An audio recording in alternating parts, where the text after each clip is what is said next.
So good afternoon, everyone, and welcome to our Encouraging Sustainability on a Local Level presentation. My name is Dan Sowery with the Division of Environmental and Financial Assistance here at Ohio EPA, and I will be moderating this afternoon's panel discussion. I'd like to introduce our panelists who will each give a short presentation, and our first panelist is Rhiannon Howeller from MadTree Brewing Company. Rhiannon received a Master of Environmental Science degree from Miami University and a Bachelor of Science degree from the University of North Carolina at Asheville. She currently serves as the Director of Strategic Impact at MadTree Brewing. In this capacity, Rhiannon sets strategy and execution around MadTree Brewing's commitment to 1% for the planet. She builds out partnerships in the community, guides MadTree Brewing towards B Corp certification, and focuses their sustainability efforts. Previously, Ms. Howeller worked for the Cincinnati Zoo and Botanical Garden in the role of Vice President of Visitor Experience Strategy and Fun. And with that, I'm going to turn it over to Rhiannon.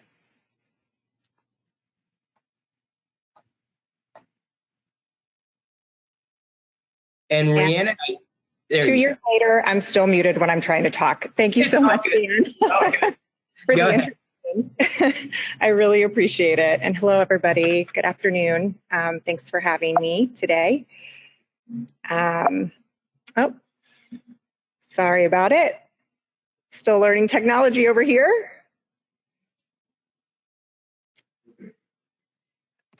Okay, there we go. All right, sorry about that, guys. Just to give everybody just a little bit of background, MadTree Brewing is in Cincinnati, Ohio. We were founded in 2013, and even before we got started, our founders were very interested in growing our impact. So even before we opened our doors, we raised $1,500 for Toys for Tots. We've been on a pretty big growth trajectory over the last 8 years. And even through growth, we were looking at things. This is our current tap room and production facility. This is actually where production is housed here. But we went in and reused an old building and gave it new life and actually resurrected this community a lot through MadTree coming into this particular location. So thinking about impact and sustainability just from day one, essentially. This hangs in our tap room today. It's Toss a Buck for charity. We were doing that in our initial location. We've been doing that in this current location as well. But the idea of giving back and impact in our community has always just been really present. And now we have a person and a body to manage it, but also some strategy behind it. And we've really been able to take off over the last year. A lot of great stuff was in the works before, but pulling it all together under one house has been really great. Last year in 2020, we kind of figured out our purpose, which is to connect people to nature and each other. This picture is actually our whole team. We shut down the tap room every spring and fall, and we get out and do community work. So we put 107 trees into Laurel Park in the west end of Cincinnati. So part of our, as you'll see later, part of what we're doing is trying to get as many trees out into the community as absolutely possible. But really finding that purpose and connecting people to nature and each other was a great way to give us all a North Star to be working towards. So this is our vision. We're going to build a sustainable, purpose-driven company that our kids would be proud of. We're going to grow our revenue by 3x over the next decade. We're going to grow a connected family and bring our community along to participate, growing from awareness to participating, and we're going to have $5 million of impact along the way.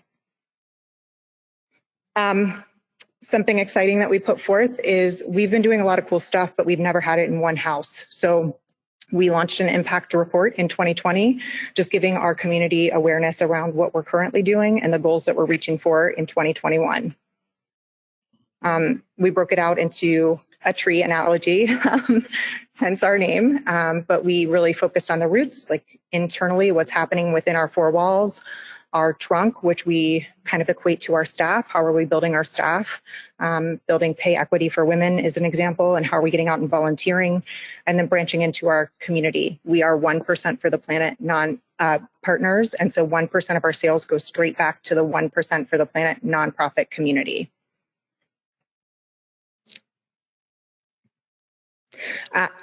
Sorry. So I don't know if you guys can see the baler there. Ohio EPA helped us with that a few years ago. We're looking for ways to bale our shrink wrap, and that was our first bale. So reach out to them. They're a great asset to all of our communities and can help you start moving your sustainability goals forward. But the bottom right is PackTex. That's what goes on top of 6-packs. That's how we sell beer out in the community, but those are infinitely recycled. So we're asking other people to participate with us. And so we had a goal of 300,000.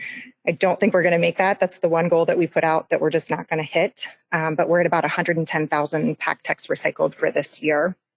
The other program is just a really quick nod to our company getting behind this effort, right? So when I came on board, I met with a lot of people around the company, and our tap room started recycling crayons in our tap room. Because I'm a team of one, if I do not get our company excited around what we're doing, I won't make our numbers work. But she took that initiative on herself, and it's going to the Cincinnati Recycling and Reuse Hub and being recycled into crayons that are going to kids in hospitals. So that's a really cool story of one person taking initiative on our team and really leaving our impact in our brand. This is just a dashboard of our hours, but basically it's how I keep track of how we're volunteering. So we have an expectation of 16 hours for our staff to get out and volunteer with our 1% for the Planet partners. We had a goal of 1,200 hours this year. We are going to blow that away. On November 1st, we'll shut down the tap room. We'll get out in the community and we'll be above that 1,200. Plus we have tons of other events coming forth, but it's a really cool way for our team to bond, but also to get out in community and really get after it together with our 1% for the Planet partners. Oh, that's a beautiful view really quickly of MadTree. Now you can see what it looks like in present day, not dilapidated and old, but refreshed and beautiful. And all those trees in the parking lot are part of us working with Cincinnati Parks Foundation to get 1,600 trees out in the community this year. We're focused on bringing more women and people of color into our brewery. As you can see, we're doing okay on gender, maybe not so much on people of color, but we're working on it. And then for trees, right? We have a goal of 4,000 trees. We've gotten 1,820 out into the community this year. So we're excited about that. We should crush that with the relief effort that I was just talking about with Cincinnati Parks Foundation. These are all of our nonprofit partners, our 1% for the Planet nonprofit partners that we either give volunteer time to or direct dollars to. The only one that stands out on here that is different than that is the Cincinnati State Scholarship that we have done. So we just launched that this year. They have a brewing technologies program. We are underwriting the sustainability component of that program with a $5,000 scholarship, and the other $5,000 is going to a woman or a person of color to help them have access to that program. So we're hoping to build our pipeline. But that's a big step above and beyond in a really down year after COVID. And then finally, just a nod to our private events team. This is another example of our company really embracing impact. We had a goal of $10,000 in carbon offsets. So when we invoice folks for their participation here through their events, be it corporate, wedding, or personal, we tack on a carbon offset. They can choose to not participate, or they can choose to participate with us. But we have pulled in $7,225 this year, with 62% of our attendees opting in for that. We're hoping to tie those trees and those carbon offsets back into our community, into our parks. So with that, I will hand it back to Dan, and thank you so much. All right. Thank you, Rhiannon. That was a wonderful presentation, and thank you for the plug. I appreciate that. So Rhiannon was talking about a baler that they ended up purchasing. If anybody out there, if you're interested in getting some money to help offset the cost for your recycling initiatives, we can fund these things through our Recycling and Litter Prevention Grant Program. We will be opening up that grant, the application for those different grants in that program, and in the beginning of November. So check out the handouts on your interface, and there's a resources document in there that can definitely help you out. And then I also see that we've just recently posted our recycling grant program information out to all of you through the platform. So with that, next we have Mayor Daniel Fritz. Mayor Fritz has lived in the village of Moreland Hills since 1998. He's a proud graduate of Orange High School, class of 1986, and received a bachelor's degree from Ohio University. An avid backpacker and outdoor enthusiast, Mayor Fritz has a deep appreciation for the environment. As such, he is committed to addressing issues within the village with this important philosophy at the forefront. A member of Village Council for 12 years, he was present and assisted in efforts to secure Forest Ridge Preserve and to ensure the village continued to be a steward of environmental protectionism. And with that, it is my pleasure to turn it over to Mayor Fritz. Thank you, Dan. And thanks to everybody who's put together this wonderful panel today. I think this is a great topic to get everyone on board to discuss. And I was so encouraged to hear all the wonderful things MadTree is doing. It's the first I'm hearing of it today. We did meet briefly, but to see their work towards sustainability as well as employment opportunities and the whole tree symbolic model is just, it's refreshing for me to see. And so hats off to that wonderful company. Dan, thanks for that introduction. I'm mayor of the village of Moreland Hills. My first slide here has a quote on it. The greatest threat to our planet is the belief that someone else will save it. It's always stuck out with me. It's Robert Swan, who's a British explorer. I've read books about just people going to the North and South Poles, and this individual has gone to both.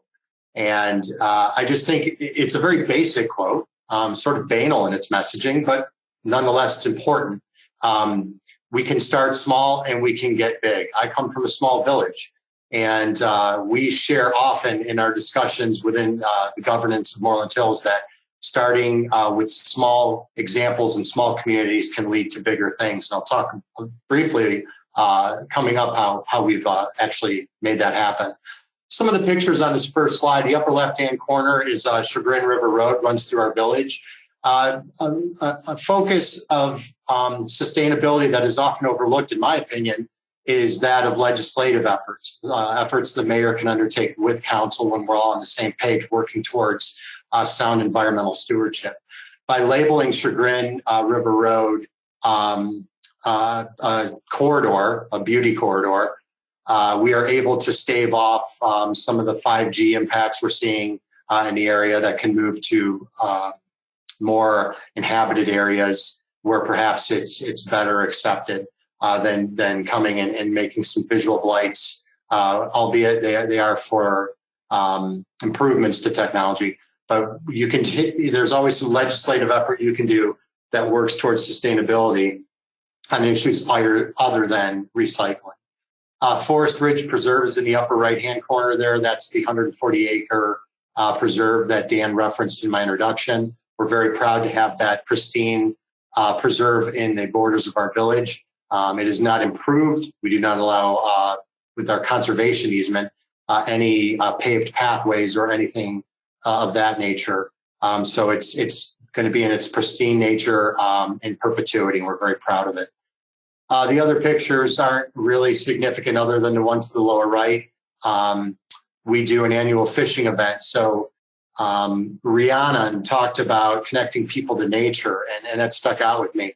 As a small community, we try very hard to do that with encouraging people to use Forest Ridge Preserve to convince them of the biking and hiking options along that corridor I referenced earlier in the upper left-hand corridor, and hosting events at our village park where we have a large fishing pond where children come out in droves. It's grown to a huge event where they can catch fish and get in touch with nature. So we share that philosophy that MadTree does in connecting people to nature, and I feel like that's one of the missions that should be undertaken with local governance. We are located in Cuyahoga County. We're a southeast suburb of Cleveland with 3,400 residents. Again, we're very small, 1,400 homes. We don't have a large commercial sector. We've got some beautiful restaurants and a winery, but we are very small commercially. Most of our community is made up of 2-acre zoning with an emphasis on environmental protection. So I'll rabbit hole that for a minute and talk about, earlier I mentioned legislative efforts towards sustainability. There's lots of things we can do in our code to adopt things into our zoning code within a village. And in Moreland Hills, we're somewhat famous for having very strict requirements for building homes in the village. Some actually criticize us for that, but the majority of people, I'm convinced, are very proud of that history that we have. Examples will include our riparian corridors are protected to a greater degree than most would assume. If you're going to build a house and add a deck or a pool and it's going to go into a riparian corridor, you are going to have to show some deep-rooted examples of how it's not going to adversely affect the environment. Recently, an example is that we had a homeowner buy one of the most beautiful sections of land in Moreland Hills. It overlooks a bluff over the Chagrin River and overlooks the metro parks. One of the best views, in my opinion, in the Chagrin Valley. This individual spent $2 million to shore up a hillside in consultation with Army Corps of Engineers, the good folks at the Chagrin Metro Parks who are across the river from that lot. And it was just a great example of people coming together to make sure this stabilization of the hillside wasn't going to be done in a manner that would create a visual blight. So in Moreland Hills, it's known if you're going to be building on anything fragile, it's going to cost a lot of money and it's going to require a lot of investigative efforts to ensure us that we are protecting the environment. It's not the norm. It's more the exception when a building like the one being constructed now takes place. But again, it's coming at a great cost with a lot of research because we value our stewardship so greatly. We are surrounded by the South Chagrin Reservation of the Cleveland Metro Parks, a well-known park makeup throughout the county. And we're proud to have that park run right through the center of our village. I mentioned a 440-acre Forest Ridge Preserve that was in partnership with the Western Reserve Land Conservancy. I'm sure many of the 170 plus attendees here today have heard of the Western Reserve Land Conservancy. They're just a rock star in preserving land in and around Northeast Ohio and elsewhere. They were able to broker with an individual landowner property that's just pristine, beautiful. There's some old growth, just lots of flowing hills, and a real nice, just quiet place for our residents to go and reflect that has not been improved with paved pathways, etc. And so the Western Reserve Land Conservancy is a great organization when considering to partner up to preserve some of your land, which is also certainly a part of your sustainability efforts. We also have a Green Commission we put together a number of years ago, made up of resident volunteers and members of council. We have 11 members total. They meet and they consistently talk about ways that we can improve our messaging with residents, which is just so important. We often put a lot of effort into the programs and the things and buying the containers and don't put forth as much of an effort with messaging. In Moreland Hills, we're a community that messages quite a bit through the use of internal videos that we produce in-house, and then go onto our Facebook and social media and onto our website and YouTube page and social media. And our e-news is just a great way for us to communicate with our residents. And very rarely does one edition of any of that go by daily or monthly, depending on how often it comes out, without reference to some sustainable tip we give to our residents. Again, we're a small village that can make a large impact. The lower right, you'll see we solicit ideas from our residents very often. We have a very engaged community dedicated to sustainability. One resident during the middle of the pandemic last year suggested, why don't we go down to Forest Ridge? The village can buy 15 trees of a significant size, and we can have families from all different parts. We actually sectioned off the village and solicited people to volunteer from each little quadrant, if you will, of the village to come in and plant a tree in honor of the coming together nature of navigating the pandemic, whether it was someone in your family being sick, whether it was the loss of a social component of your life that you were undergoing with the isolation. in any case, we came together and the community as one, brought forth residents to come and plant trees, which is another sustainable, symbolic effort undertaken by our residents. So we get a lot of buy-in when we conduct an idea like this. And again, this one was suggested by a resident, Tommy Shaper, a well-known local musician and just a wonderful man who's dedicated towards sustainability. Moving forward, we do a lot. We're a small village. Again, I keep stressing that, but we very aggressively look for money everywhere we can find it.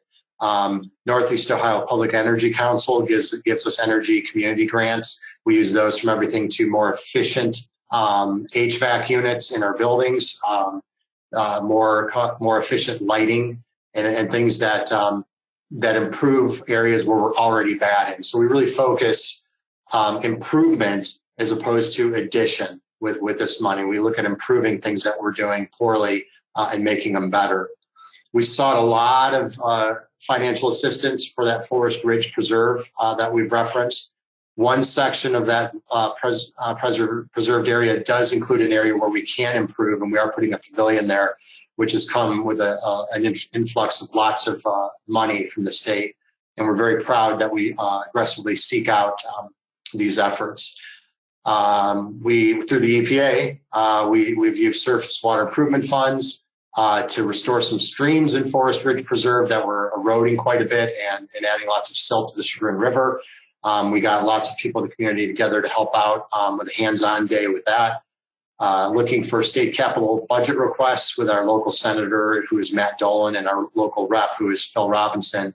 They were very successful in helping us attain additional funding. So if I have some advice out there for any community, and it appears we have quite a bit of community representation here today, it would be to ask around to your neighboring communities, where are they looking for money, where are they getting money. A lot of times these $1,500 or $10,000 grants are something that are boasted upon through social media or in the local newspapers. And so you might not know about a lot of areas that your neighbors are getting money from. So I'm happy to share ours, as I already have with you, and can be reached through my contact information and put you in touch with the people who have helped us tremendously in some of the things we've done with their money. A little more into the specifics if you'd like to hear about them. I'm happy to take phone calls and emails on that. So in the short time I've been involved in local government, we've gotten over $2.3 million. A lot of this was through my predecessor, Mayor Susan Renda, who was a big advocate for attaining Forest Ridge. And her work continues on, and that money's still coming in and helping us improve things. Lastly, I'd like to talk briefly about one of our big events we hold 2 times a year. We just had it this weekend. Some advice to larger communities. This is probably something you may be doing to some degree. The smaller communities, you might not be. And I'm going to tell you, as a small community, we get a big bang out of this event held twice a year.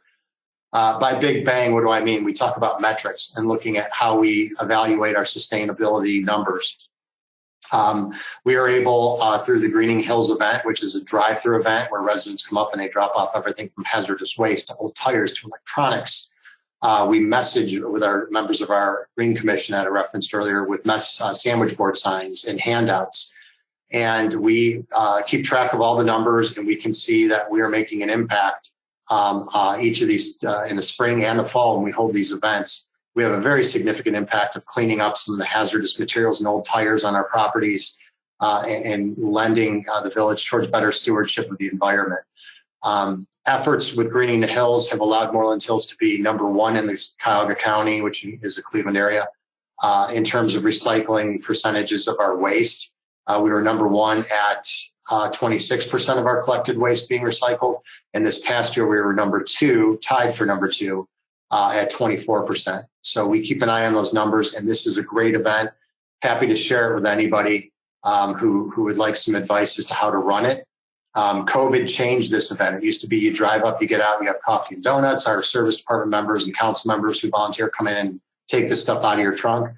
Since COVID came online, we made it a drive-through event. It's much more efficient.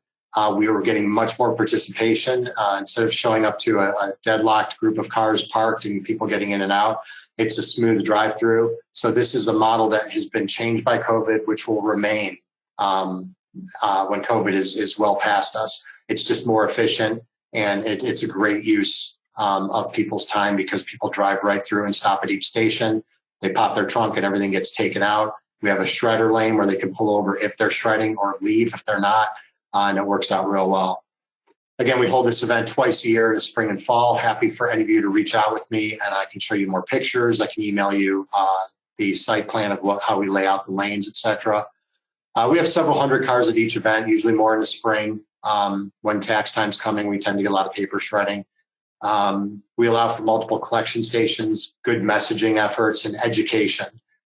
We partner and hand out saplings often at these events and ask residents to go back and plant them in their yards. And it's just a great time to reach out and inquire. Those are some of the numbers you can see down there. I won't read through them, but you'll see over the years in terms of collection at Green Indian Hills, we're talking tons of collections.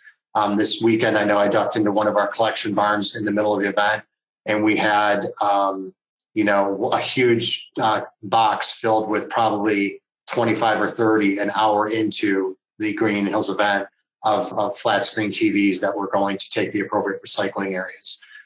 Stacks and stacks of tires, tons of paints and hazardous materials that have been in the garages for a long time. So it's a great event.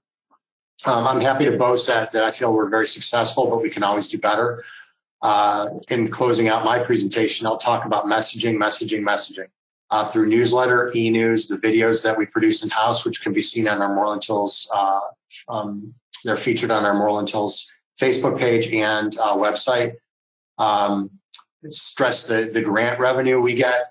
Here we get quite a bit. We apply for it often. The public events like our fishing tournament, our Head for the Hills event coming up here in October, which gets people out to the park, and we have sponsor 5K run. The legislation internally I talked about earlier by maybe enforcing your code and making it stronger for like areas like building in a riparian and taking trees down. In Moreland Hills, if you buy a piece of property that's 5 acres and you want to sell 15 of your oak trees for timbering, we actually have an ordinance that prohibits you from doing that. Trees that come down in Moreland Hills come down for a reason. They're diseased. They're being cleared to make room for a pool or an improvement to a home, or obviously they're being removed to build a home. Other than that, we have very strong requirements for residents to remove trees on their property. Again, controversial with some, applauded by many. So you can decide how far you want to go with that. On Moreland Hills, I think we're in a really good place there. Partnerships are big, and again, we're very proud of that. Lastly, I'll mention some of the legislation we've enacted locally, like building restrictions in the riparian, strengthening those from what the norm might be. The tree ordinance I just referenced, those were very successful when we had a very prominent developer challenge Moreland Hills on the Jalen property.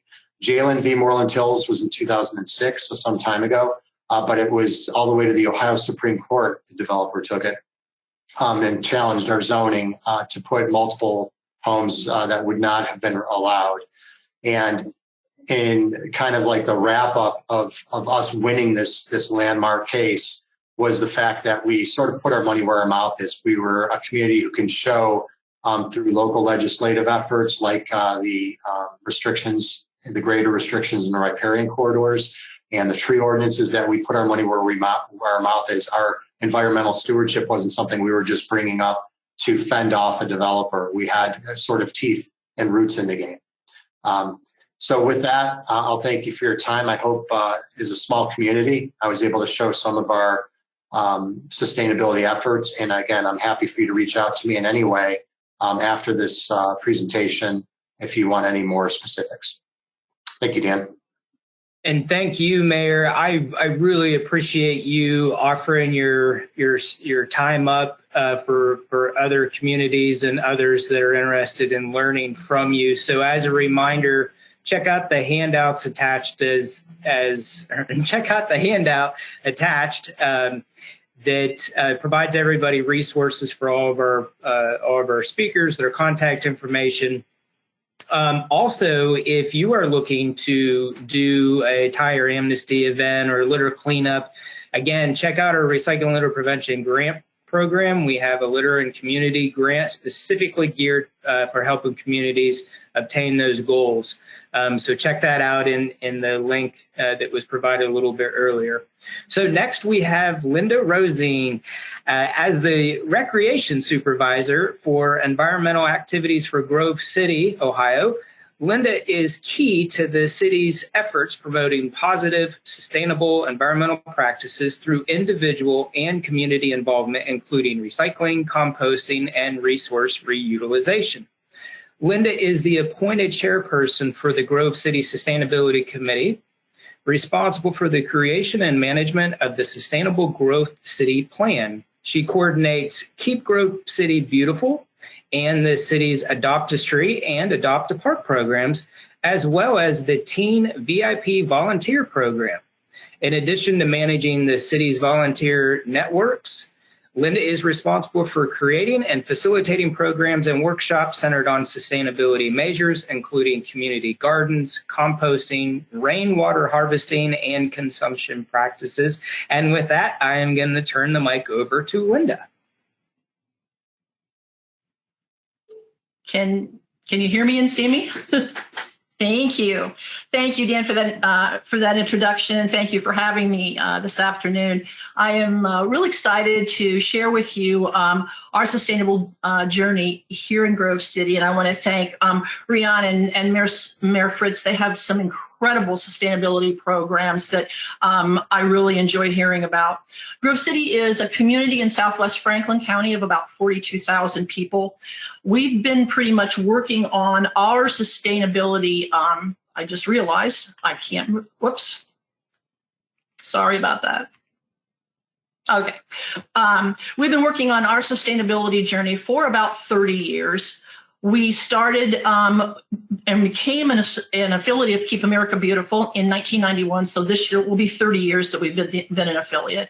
At that time, we also started with the community a curbside recycling, as well as small community beautification and cleanup events for our residents. And as the city grew, and back in 1991, we were only around 19,000 people. So we have really grown as a community, almost doubled in size over the past 30 years. We started creating more and more events through Keep Grove City Beautiful and some of our other partners to give our residents different options for recycling and keeping things out of the landfill. We started our community environmental days where we had shredding. We've had shredding since 2005 and recycled over 376,000 pounds of paper. And Mayor Fritz is so right. The metrics are very, very important when you're looking at a lot of things from a sustainability standpoint and trying to get funding in that through city government or through other entities. We started an e-waste collection, which is now a 365-day a year collection year round. And one of the other things that we started, which was very, very new to us in 2010, we started a collection called Operation Medicine Drop. Many of you would know it now today as Drug Take Back Day that the DEA has taken over. We have taken about 5,100 pounds of pills out of the waste stream, as well as out of hopefully kids' hands that they can't get a hold of them. So we're very, very proud of that. And with that particular event, we actually it's a collaboration between our Grove City Police Department and our fire department. They are just wonderful partners. And we could not do any of these events without a collaboration, whether it be an organization, whether it be groups around the city, or just our community. Some of the collaborations that we have an annual creek cleanup. We've been doing that for 11 years with our local Boy Scout troops. We supply the breakfast, we supply the supplies, and then they get to play in the water for 4 hours and clean out the creeks for us. So we're indebted and very grateful to the Boy Scouts here in Grove City. We also partner with our solid waste district here in Franklin County, which is SWACO, for our annual household hazardous waste collection. We are one of 4 communities in Franklin County that has a collection for the entire county. And we also have Adopt a Street and Adopt a Park programs that currently we have 60 partners, which is just absolutely incredible. One of the things, the other partnership that we have is through Keep Ohio Beautiful. and through the Ohio EPA. The Ohio EPA gives grants to Keep Ohio Beautiful to purchase such things as litter grabbers, as gloves, some trash bags, and then those are taken out and given to all the affiliates in the state of Ohio for their cleanups and the things that they do within their community.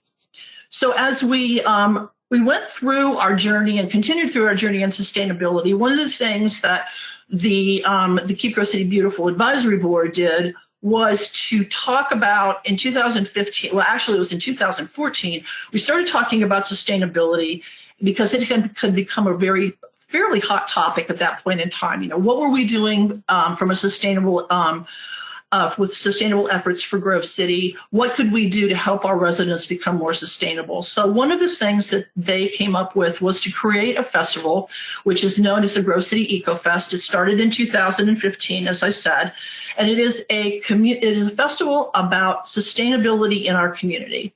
It's a free festival. We educate our residents on all kinds of sustainable options that they can have for their home and their residence.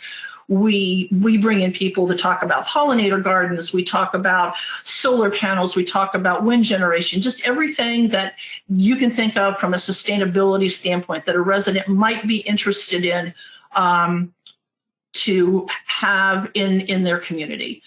We have a lot of activities, hands-on activities for kids. So it goes everywhere from the kids all the way up to the older adults.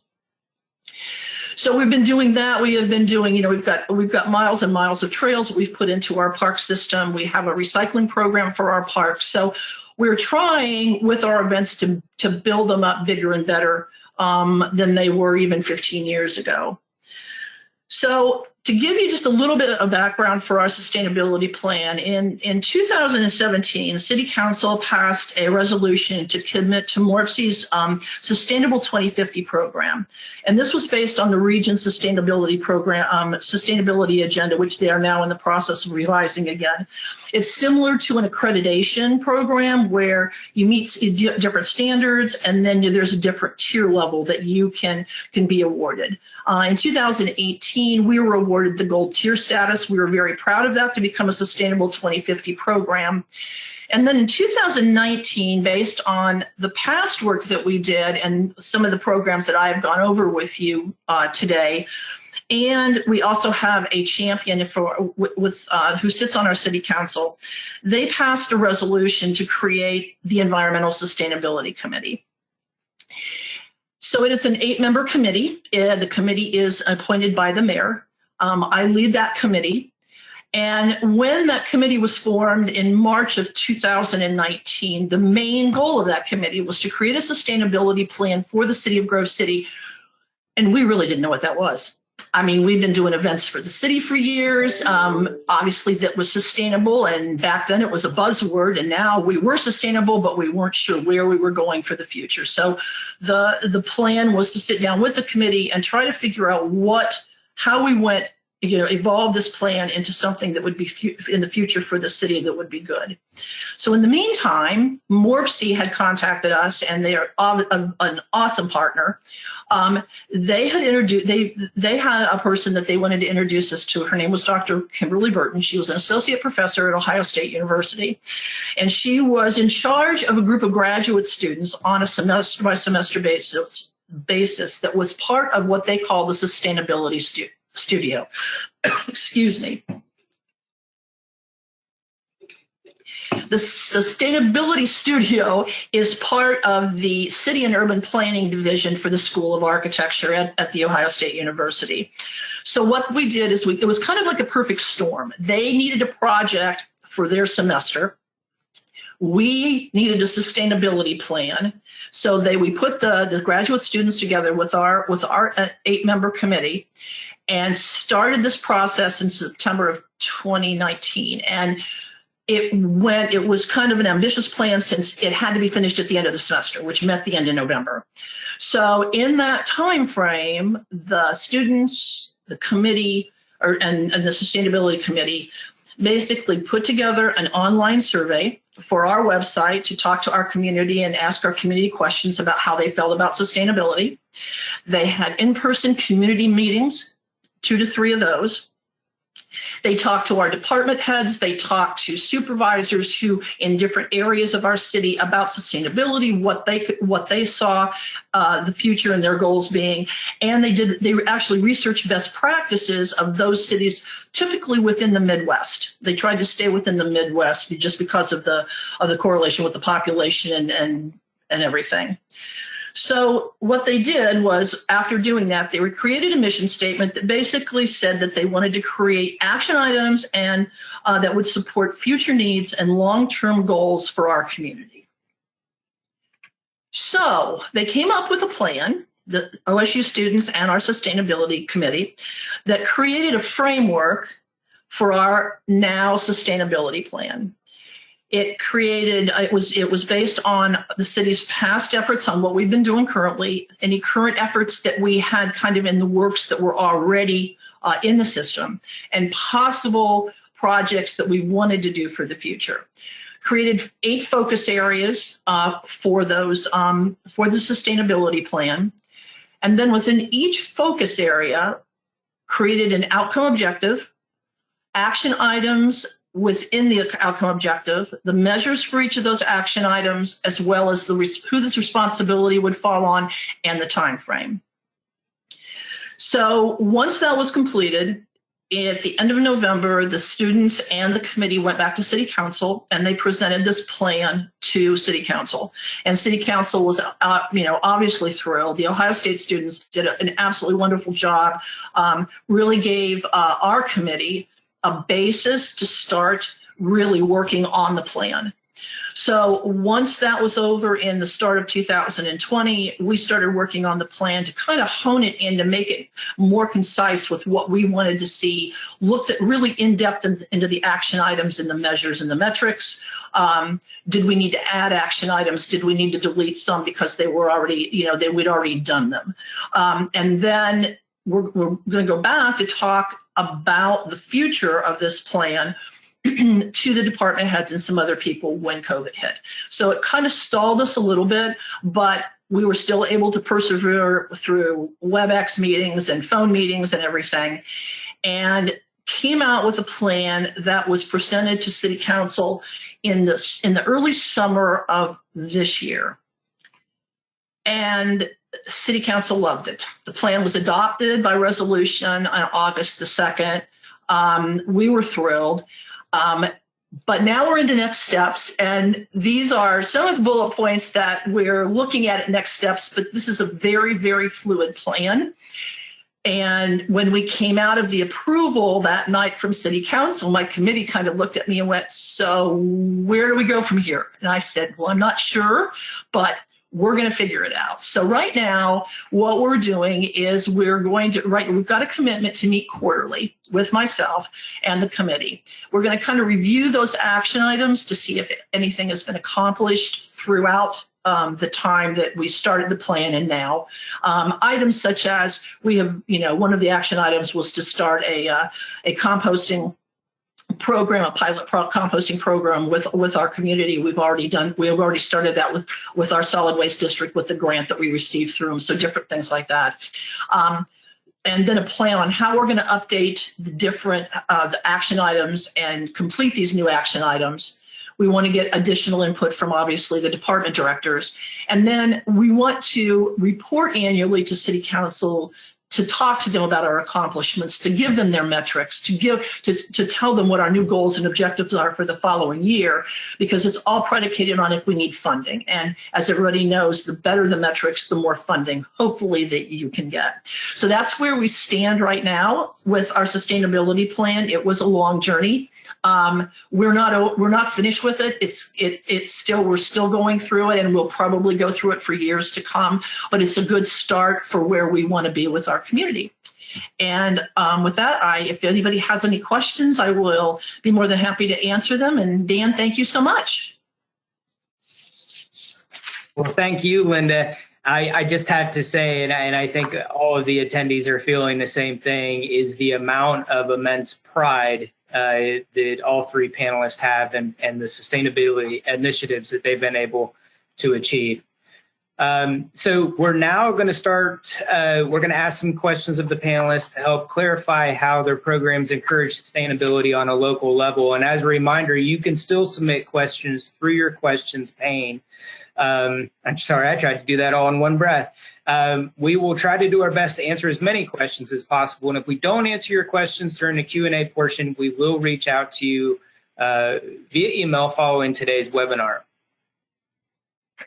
So, Rhiannon, let's start with you. So as a relatively small business, how does a small organization encourage sustainability on a local level? And I mean specifically planning, resources, support, champions.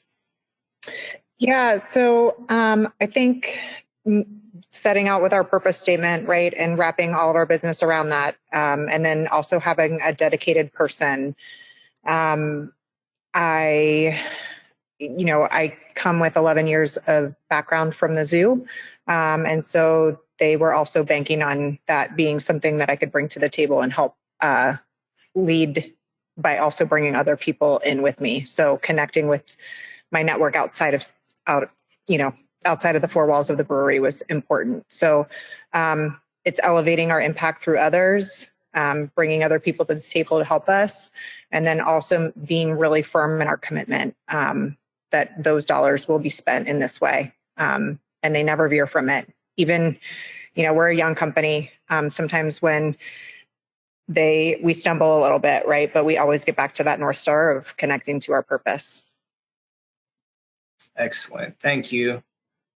So, Mayor Fritz, this is a good question for you. What are your top 3 pieces of advice or encouragement to start a sustainability program in your community or your organization? Very good question. I would say in my presentation, one of the things I really stressed was messaging. So I think, if you can do anything messaging wise with your residents, everybody can get a video from YouTube and post the link on social media or put it in your e-newsletter. We have a very engaged village council in Moreland Hills, and they have stepped up, and we've had 3 members make a 2 or 3 minute video that we edit in-house on everything from don't be a wish cycler. So we use, messaging tools that our residents actually want to see. They like to see people they know in the community doing these videos. Our e-newsletter and newsletter, just getting the message out is paramount, because like I mentioned, we could do all these things, but if residents aren't on board and educated, that's just not good. And second, I would say are the acquisition of grant revenue to help you in your efforts to set up these events and to set up these processes. So again, we're very aggressive, small community that goes after all the money we can find with anything that's sustainable. And lastly, I would say the Green Commission for Moreland Hills has been a game changer for us. If you can put together a commission, they don't have legislative power. They are appointed by members of council and the mayor. They serve in a voluntary capacity and an advisory capacity. But we've had several become ambassadors through local recycling agencies. So they are the people to go to. We put them on our Facebook. If you have a question, contact Chris. And so we have ambassadors that can answer recycling questions for residents. So messaging, going after the money, and a Green Commission would be my recommendation. Excellent. Thank you for that perspective. So Linda, this question is specific to you. How is it different and similar being local government versus small business in encouraging sustainable initiatives? Wow. I think from a similar standpoint, you've got businesses that they want sustainable practices because it improves their profit and their bottom line. So you've got both, the environmental piece and the traditional piece of it for a business. It also, when you look at sustainability from a small business standpoint, it kind of takes a positive approach to their brand. So that's very helpful. Local government, similar, they promote sustainability, but it's for economic impact. So, it provides safety and security in the community and, just the understanding of it's not the same bottom line as say the small business would be, but the bottom line would be more economic impact on the overall tax dollar and that of local business or of local government. As far as being different, I want to take that maybe from an internal standpoint, where in a small business, I will use Rihanna as an example. She's just one person in her business, but she has a family there. And when you're very enthusiastic about that, it resonates throughout the rest of the organization. So the rest of the organization becomes really enthusiastic. Well, most people become fairly enthusiastic about it. I got the smile from her. There are a few. When you look at local government, you almost have to have a champion within each department. So I don't want to say that they're not silos, but they act sometimes independently because they are so busy in local government. So sometimes the different departments are talking to each other. So you have to have a person who's a champion, but then you have to have a person who's a champion in each one of those departments to try to pull things together. So that makes it a little bit more difficult, I believe, from an internal standpoint. Excellent. Well, thank you. Thank you. So I think what we're going to do right now is we're going to take one last live poll, and then we're going to launch into questions from the audience while we still have a few minutes left. So let's go to that live poll. So this one is, what drives sustainability in your area? Is it partnerships, funding and cost savings, volunteers, environmental regulations, community improvement? I'm going to launch this, and when it shows up on your screen, go ahead and make your selections. And I'll give folks a few moments to do so.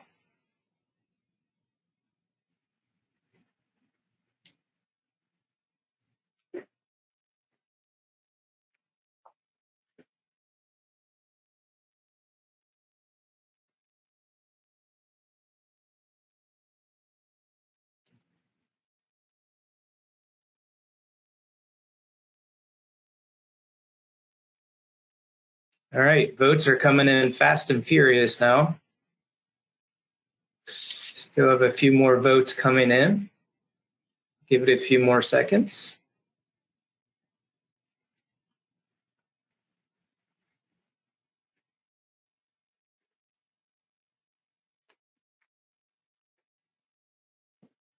All right, so I think that's about it. I'm going to share the results with everybody.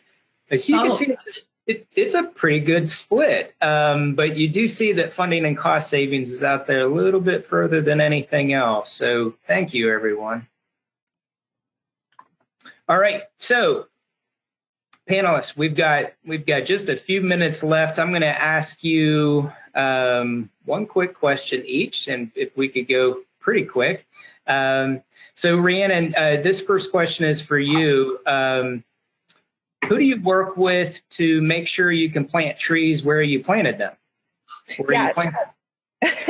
So we work with two 1% for the Planet nonprofits. Number one is Wasson Way. They are building a 34-mile bike path across Cincinnati to make it more pedestrian friendly. So we work with them, we provide the dollars, and then we get out and plant trees with them. The second one, and probably the bigger of the two, is we work with the City of Cincinnati and the City of Cincinnati's Park Foundation. So Cincinnati Parks Foundation, they have arborists that are maintaining thousands of acres of parkland here in Cincinnati. We're one of the top 5 parks in 2020. We were ranked as one of the top City of Cincinnati's parks were. So they're amazing, and we love working with them. That's who we'll get out and plant trees with this fall, November 1st, when we shut down the tap room. So they're fantastic. Awesome. Thank you, Rhiannon. Mayor Fritz, real quick, who's the best group or organization or people to contact about setting up an event like Greening the Hills? Good question. We kind of did this ourselves. So it started about 8-9 years ago.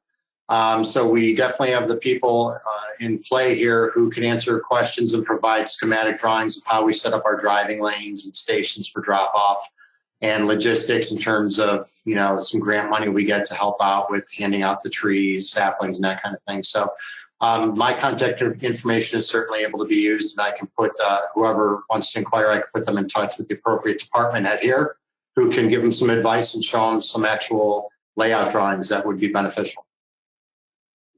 Excellent. Thank you. And Linda, real quick, I got a real quick question for you as well. Is the compost drop off difficult to manage? As in, do you have to pick a lot of trash out of the compost? Do you only allow drop off in tip carts, or do you have an open pile where people can just dump their compost? How does that work? Well, we work with Go Zero on this pilot program. We have 6 carts in an enclosed area. It's very well signed. The one that our residents have to register for the program. It doesn't cost them anything, but we have them register for the program so I can send out newsletters and I can send out emails to them. So we had an issue about 7 or 8 weeks into the program where we had some contamination issues. So I sent an email out to everybody, explained to them the situation, told them how much we had recycled so far, and our contamination rate dropped almost to 0. So that communication that Mayor Fritz was talking about is huge. So the more that we can get out there via social media, whatever, it really has worked. And we've been very lucky. We have not had a lot of problems with the cleanup. Like I said, it's an enclosed area. It's not locked, but you probably wouldn't want to go there after hours. Good. All right. Well, hey, thank you, Rhiannon. Thank you, Mayor Fritz. And thank you, Linda, for your insight and your unique perspectives. And thank you, everyone, for attending today's panel discussion. Once you leave, you will receive a survey. We value your feedback and would greatly appreciate it if you let us know how we're doing and let us know if there's anything that we can do to further assist you. A certificate of attendance will also be emailed to you. Having a plan and the right measurement metrics and tools can impact implementing sustainability in your organization. Join Ron Kinghorn tomorrow morning at 9 a.m. as he discusses his environment, social, and governance experience and how organizations have integrated these concepts into their strategies and operations. Have you ever wondered how to implement sustainability in your organization? Join us at 11 tomorrow to hear from some of the region's sustainable leaders as they demonstrate how they've implemented sustainability within their organizations related to green infrastructure and citywide initiatives. And this was brought up actually in this panel discussion, but it's important to track and measure your organization's sustainability progress so you can quantify your sustainability journey. Join us at 2 p.m. tomorrow afternoon to learn about the tools the Ohio State Wexner Medical Center, Columbia Gas of Ohio, and the Kroger Company have utilized. Each part of the sustainability journey should be celebrated. Join Ohio EPA's Director Lori Stevenson Thursday morning as we recognize Ohio businesses, nonprofits, and other organizations for going above and beyond compliance while demonstrating environmental excellence. Celebrating sustainability is a key component of the sustainability journey, but how do you keep up the momentum? Join us Thursday at 11 to hear from the City of Upper Arlington, the Food Bank of Dayton, and the Bronzeville Growers Market as they share how to keep moving forward with sustainable initiatives related to food waste diversion, food injustice, food insecurity, and communities. Lastly, Thursday afternoon at 2 p.m., join us to learn from Ohio Green Spot and the Clean Fuels Ohio to recognize and work with a variety of organizations to celebrate sustainability. To register for these or any of these free sessions, check out our e-binder included as a handout to today's session. And with that, we will end today's panel discussion. We hope to see everyone tomorrow and Thursday. Thank you again for joining us and have a great day.